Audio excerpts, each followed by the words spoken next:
എന്നാ ശരി, ആയിക്കോട്ടെ.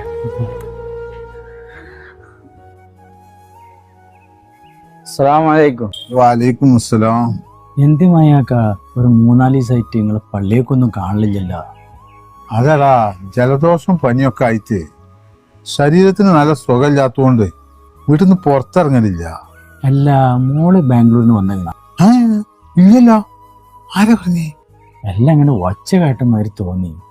അങ്ങനെ തോന്നിയതാവും. ഞാൻ വരട്ടെ. എന്നായിക്കോട്ടെ.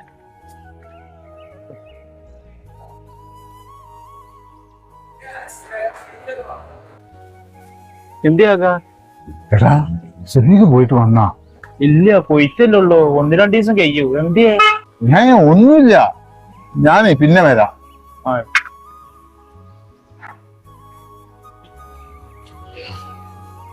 ഇന്ത്യ മൈകാക്ക 1-2 ദിവസമായിട്ട് ഇടക്കിടക്ക് നിങ്ങളിവിടെ കാണുന്നുണ്ടല്ലോ. ഇന്ത്യ എന്തേലും പ്രശ്നം ഉണ്ടാ? ഒന്നുമില്ല. ഞാന് ഷെഫീഖിനോട് ബാംഗ്ലൂരിൽ നിന്ന് ഒരു സാധനം കൊണ്ടാ ഏൽപ്പിച്ചിരുന്നേ. അപ്പൊ അത് നോക്കാം. എന്നാ ഞാൻ പോട്ടെ.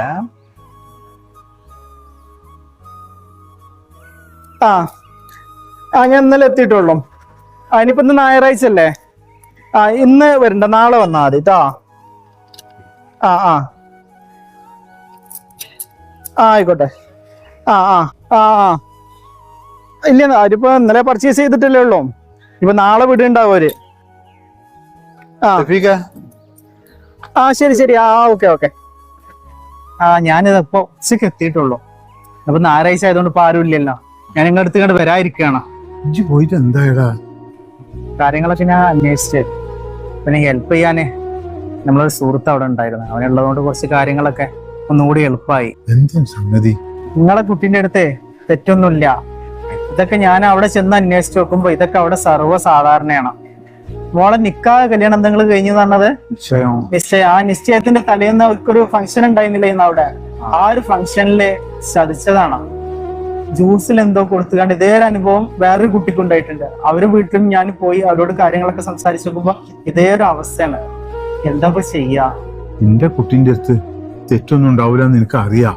എന്നാലും എങ്ങനെ എന്ത് സംഭവിച്ചെന്ന് അറിയാനിട്ട് വല്ലാത്തൊരു വെപ്രാളായിരുന്നു. ഏതായാലും എന്നെ കൊണ്ട് കുറെ ഇറങ്ങാറായില്ലേ? ഇല്ല വായങ്ങാക്ക, എനിക്ക് എന്താ ഇടങ്ങാറ്? ഞാനിപ്പോ ഏതായാലും അവിടെ വരെ പോകുന്ന ആളല്ലേ. എന്തായാലും ഇൻഷാ അല്ലാഹ് നമുക്ക് കാണാം ട്ടാ. സമാധാനപ്പെടേ. ഹൃദയം കൊണ്ട് മുറിവേറ്റ് നിസ്സഹായനായി പോയ ആ പാവം മനുഷ്യനോട് സമാധാനപ്പെടൂ എന്ന ഒരു ആശ്വാസ വാക്കുകൊണ്ടൊന്നും അദ്ദേഹത്തിന് വന്ന മുറിവിൻ്റെ ആയമോ വ്യാപ്തിയോ നമുക്ക് ശമിപ്പിക്കാനാവില്ല. എങ്കിലും ഇത്തരം ചതിക്കുഴികളിൽ ആരും ചെന്ന് ചാടാതിരിക്കട്ടെ എന്ന് നമുക്ക് പ്രാർത്ഥിക്കാം.